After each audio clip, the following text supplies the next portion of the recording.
You ever watch the news and just get this feeling that you're only seeing a tiny piece of the real story? Well, today we're going to try and peel back that curtain.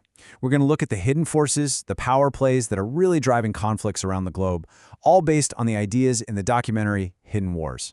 All right, let's get into it.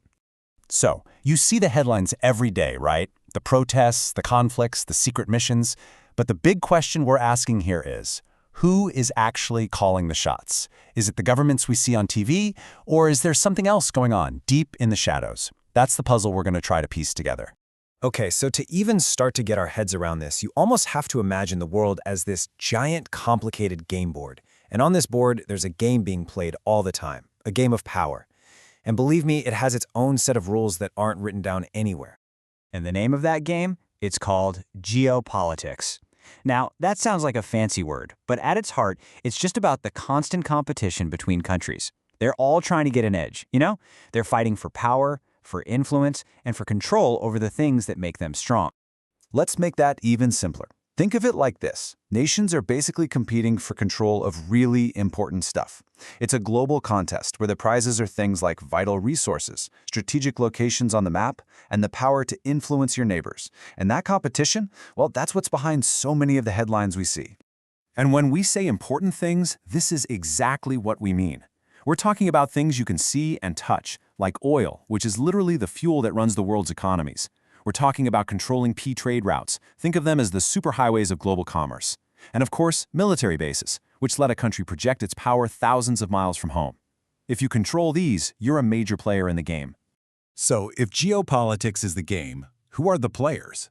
Now, we all think of presidents, kings, and prime ministers, but some of the most powerful players on the board are the ones you never see. They operate completely in the shadows, and that brings us to the world's intelligence agencies. I'm sure you've heard these names before, right?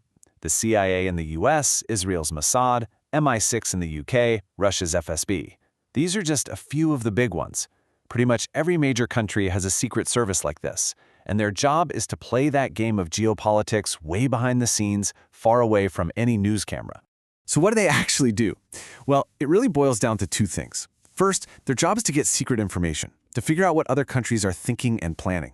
But the second part, and this is so important, is that sometimes their job is to do something with that information, to carry out what are called covert operations, to secretly influence events without anyone knowing they were even there.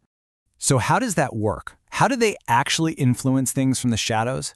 Well, let's zoom in on one of their most powerful and controversial tools, the covert operation. This is where the hidden game becomes real action, sometimes changing the fate of an entire country. This is a perfect example. Let's look at the 1953 coup in Iran. On the surface, it just looked like political chaos inside the country. But what was really going on? Well, American and British intelligence agencies were worried because Iran had decided to take control of its own oil.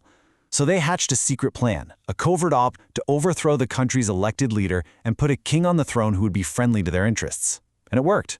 But that single secret action reshaped the entire Middle East and planted seeds of conflict that are still growing today. And you've got to understand, this wasn't something that only one country did. Not at all. During the Cold War especially, this was just part of the playbook. Secretly influencing elections, backing rebel groups, staging coups. It was a common tactic used by many powerful nations to get a leg up on their rivals. But these hidden wars aren't only fought with spies on the ground. There's a whole other battlefield, and it's being fought every single day for control of what you think and what you believe. This is the information battlefield.